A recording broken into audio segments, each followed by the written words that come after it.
You spent a few $100s getting into fishing, and by the end of the season, half of what you bought is either collecting dust, twisted into a bird's nest at the bottom of a tackle box, or leaning in the corner of the garage next to the rod that snapped on the second trip out. Every beginner goes through this. The frustration is not about fishing itself.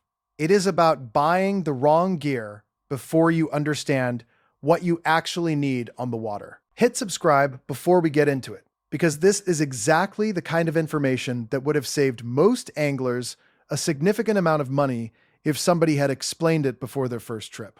I'm Jerry Davis, and I've spent enough time around tackle shops, boat ramps, and beginning fishermen to recognize the same pattern repeating itself every single season. A new angler gets excited, walks into a store or pulls up Amazon and starts buying.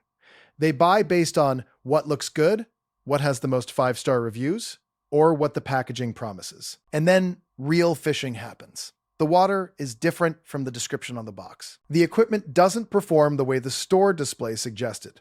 And by fall, they're already wondering why they spent what they spent. So let's go through the 10 purchases beginners regret the most within their first season, what actually goes wrong with each one, and what a smarter approach looks like. By the end of this, you'll know exactly which items to skip, which ones deserve a modest investment, and where spending a little more actually makes sense. Let's start with number 1, and it's a big one, the all-in-one combo kit. You've seen them. 20, 30, sometimes 40 pieces of terminal tackle, a rod and reel already spooled, a small tackle box, some hooks, a bobber set, a few small jigs, everything packed neatly into a plastic carrying case. It looks like an incredible deal, and for the price, it honestly does not seem unreasonable at first glance. Here's what actually happens with most of these kits. The rod is usually a single-piece fiberglass blank with cheap guides and almost no sensitivity. The reel that comes on it has a drag system that either locks up too tight or slides too freely. And the line it comes pre-spooled with is often thick, stiff monofilament. That has been sitting coiled in that box long enough to have serious memory issues. By memory, I mean the line wants to spring off the spool in coils the moment it hits the water. That creates slack, it affects your hook set, and it makes casting much harder than it needs to be when you are still developing your mechanics. The terminal tackle in those kits is usually passable. Hooks are hooks to a reasonable degree, and cheap split-shot sinkers will still hold your bait down. But the rod and reel combination in most of those entry-level kits is genuinely holding beginners back from feeling what is happening beneath the surface. A rod with no sensitivity and a reel with an unreliable drag is going to create frustration before skill ever becomes the main obstacle. For around $20 to $30 more than one of those kits costs, a beginner can buy a separate rod and reel from a brand like Shakespeare, Ugly Stick, or Mitchell that will outperform the kit version in every practical way. The combo kit is not worthless if you're putting a child on the bank for a morning of bluegill fishing. But if you are an adult who plans to fish more than twice this season, skip the kit and put that money toward individual pieces that actually work. Number 2, the lure assortment. Beginners love buying lures. This is completely understandable because fishing lures are genuinely interesting objects. They come in dozens of colors, sizes, and action styles. A well-lit display at Bass Pro shops or a well-photographed assortment on Amazon can convince any new angler that they need 20 or 30 different options just to be prepared for a basic afternoon on the water. The problem is not that lures are useless. The problem is that a beginner who buys 40 different lures ends up learning nothing well. They throw a spinnerbait for 5 minutes, switch to a plastic worm, try a crankbait, switch to a jig, go back to the crankbait. And by the end of the afternoon, they haven't worked any single presentation long enough to understand when it works, why it works, or what the fish were actually responding to. Anglers consistently report that they caught most of their early fish on a small handful of basics. a weighted hook with a soft plastic, a simple inline spinner, a small jig head with a curly tail, a plain hook under a bobber with live bait. These presentations are effective because they mimic real forage and they work across a range of species and water conditions. A bag of 27 crankbaits in colors you picked because they looked appealing is going to sit in that tackle tray for most of the year. Start with fewer lures and learn them properly.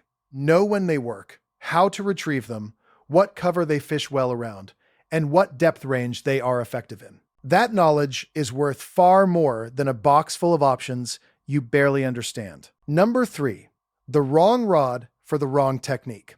Most beginners buy a medium power, fast action spinning rod somewhere around 6.5 to 7 feet because the tag says it is the most versatile option. Broadly speaking, that is a reasonable starting point, but versatile gets misunderstood. Versatile does not mean the rod is the right tool for every technique. It means it handles a moderate range of presentations without completely falling apart on either end of the spectrum. Where beginners run into trouble is when they want to throw large topwater lures, heavy jigs, Carolina rigs, or bigger swim baits on that same rod. Or, on the opposite end, they want to fish tiny panfish jigs and ultralight presentations, where a medium rod simply overpowers the whole experience. The rod is not badly made.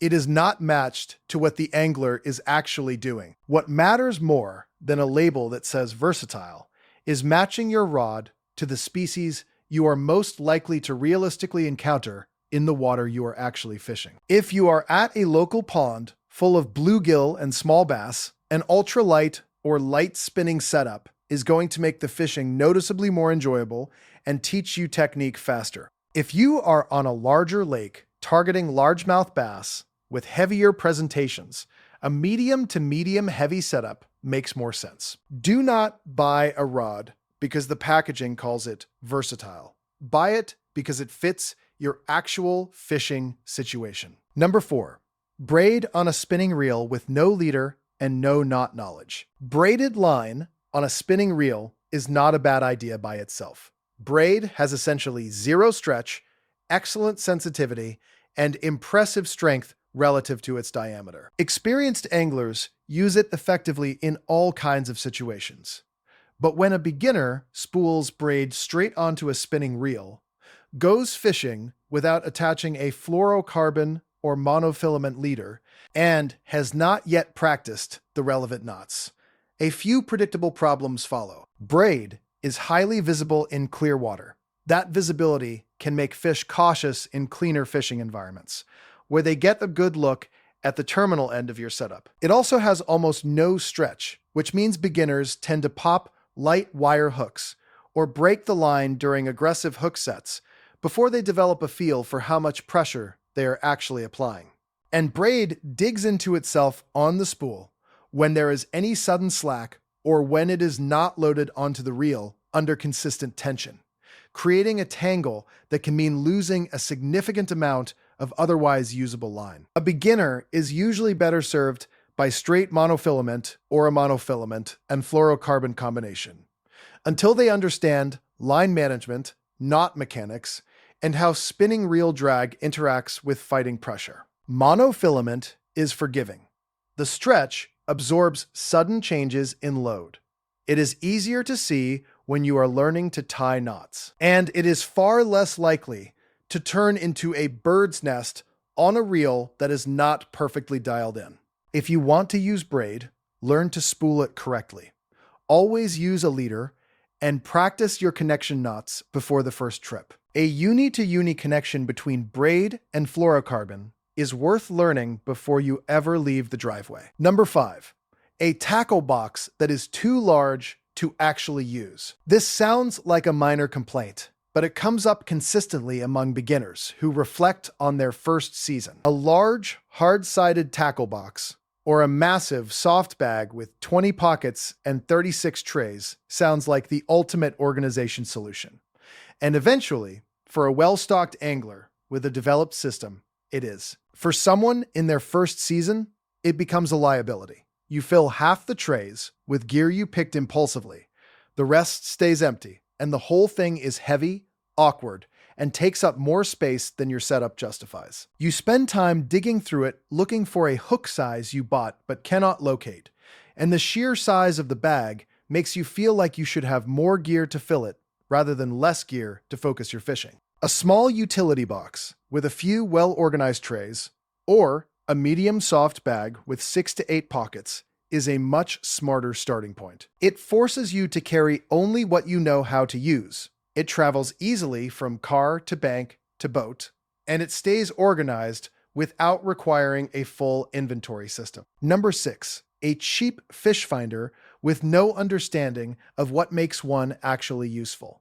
Fish finders have dropped significantly in price, and legitimate entry-level units from established brands do exist. But beginners who see a $40 or $50 screen at a big box retailer and assume it will show fish like a video game almost universally end up disappointed. The inexpensive units tend to have limited transducer sensitivity, meaning they may miss fish holding tight to structure or suspended at specific depths in the water column. The screen is often small enough to be genuinely difficult to read in direct sunlight.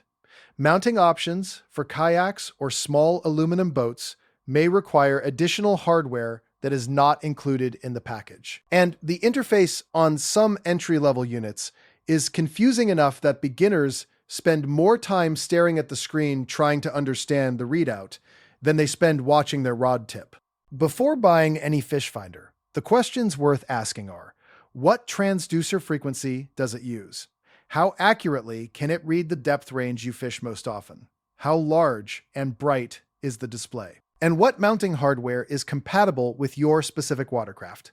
A unit with a quality chirp transducer at a slightly higher price point will deliver more usable information than a traditional single-frequency unit at the budget end. If your budget is genuinely tight in the first season, consider skipping the fish finder entirely and spending that time learning to read water visually. Shade lines, current breaks, structured transitions, and visible depth changes are skills that serve an angler for their entire life on the water. That kind of knowledge outlasts any piece of electronics. Number 7. A bait casting reel before the casting mechanics are there. Let me be direct about this. 1. A bait casting reel is not inherently better than a spinning reel for most fishing situations a beginning angler is going to encounter. It is a different tool, better suited to specific techniques and heavier presentations, and it requires a genuine period of practice before it becomes an advantage rather than a constant source of frustration. Beginners buy baitcasters because experienced anglers use them on television and YouTube because they look more purposeful and professional sitting on the tackle shop rack. And because there is a persistent idea that moving to a baitcaster is the natural progression for any serious angler. Then the beginner makes their first cast and gets a backlash so tangled it takes 15 or 20 minutes to clear. This happens because the spool on a baitcaster continues spinning after the lure stops traveling. And if the angler doesn't apply thumb pressure at exactly the right moment, the excess line piles up into what gets called a bird's nest, or overrun. Modern bait casting reels with magnetic and centrifugal brake systems are more forgiving than older designs, but they still require practice and a well-developed sense of the relationship between lure weight, rod action, and release timing. A beginner who has not yet built a consistent casting stroke will struggle significantly more with a bait caster than with a comparable spinning setup. And the first season is rarely the time to introduce a learning curve on top of a learning curve. Use a spinning reel for the first season. Learn how drag works in practice, how to manage line under fish pressure, how to cast with accuracy, and how different presentations behave in the water. Come to bait casting once you have the foundation to actually appreciate what it does differently. Number 8, an expensive name brand rod before you can feel the difference. There are genuinely excellent fishing rods at price points from $50 all the way to several hundred. And the quality difference between a mid-tier rod and a high-end rod is real and measurable. The blank material is cleaner and lighter. The guides are smoother and reduce line friction. The balance through the grip is better, and the sensitivity in a quality graphite blank does transmit more information back through your hand than a budget fiberglass rod. For an angler who fishes regularly and has enough experience to feel and use those properties, the investment can be completely justified. A beginner buying a $150 to $200 rod in their first season is likely paying for performance they cannot yet detect or put to use. They do not yet know what blank sensitivity feels like because they have no reference point to compare it against. They haven't cast enough to feel how guide quality affects distance and smoothness. And there is a real chance the rod takes some unintended abuse in the first year. Tips crack in truck tailgates. Blanks get stepped on. Rods go under car tires in driveways. It happens to everyone at some point. And a $200 rod cracking on a parking lot is a painful lesson that a $40 rod would have taught more cheaply. Brands like Ugly Stick, Shakespeare, and several import lines available through major retailers offer rods in the $30 to $60 range that are legitimate fishing tools. They are durable, functional, and forgiving of the treatment that beginning anglers routinely put them through without realizing it. Fish one of those for a full season, then make a more informed and deliberate choice about what you actually want in something more expensive. Number 9, buying name brand terminal tackle in bulk before you know what you need. Walk into any well-stocked tackle shop and you will find displays of quality hook brands, name brand snap swivels, quality split rings, and fluorocarbon leader material in multiple pound test options. These are legitimate products. The quality is generally superior to generic alternatives, particularly in hook point sharpness, wire gauge consistency, and finish durability. The regret does not come from buying quality. It comes from buying large quantities of items before understanding which sizes, styles, and configurations actually match the fishing you are going to do. Beginners often buy a wide assortment of hook sizes in multiple styles, a bag of ball-bearing snap swivels they read about online, several spools of fluorocarbon leader in different pound tests, and various packs of weighted hooks in sizes they guessed at, and then discover they fish 1 or 2 presentations all season and barely open most of what they bought. Terminal tackle is one area where quality does matter, particularly in hooks. A sharp hook with good wire gauge and a clean point makes a genuine difference when a fish bites and you are trying to convert the strike into a catch. But buy in small quantities early on. Match the hook to the specific bait, species, and presentation you are using. Let your actual fishing style develop before you stock up on what you only think you might need. Number 10, a fishing kayak bought based on storage photos and YouTube footage. Fishing kayaks have developed into a full category in the fishing market, and several brands produce genuinely capable watercraft for anglers who want access to smaller water without a full boat setup. Stable, wide-beam sit-on-top designs, pedal drive models, and purpose-built fishing kayaks with integrated rod holders, tackle storage, and anchor systems have changed what a solo angler can realistically do on ponds, rivers, and smaller lakes. The problem beginners run into most often is not what the kayak does on the water. It is everything that surrounds the on-water experience. How are you transporting it? A fishing kayak in the 10 to 12 foot range will typically weigh between 50 and 80 pounds, sometimes more, with a pedal drive unit. Loading it onto a roof rack, securing it correctly, unloading it at the ramp, and carrying it down to the water is a real physical process that a lot of people significantly underestimate. When they are watching edited footage of someone gliding quietly across a calm backwater, storage is the other factor that catches people off guard after the purchase. A 12-foot kayak needs somewhere to live between trips. Not everyone has the garage space yard space, or covered area to store it properly. Leaving a fishing kayak in direct sun and weather degrades UV-sensitive plastics over time and can affect hull integrity depending on the material. If you are genuinely serious about kayak fishing, the investment can pay off well, but do not buy based on how it looks in a video. Rent or borrow one first, if that option is available near you.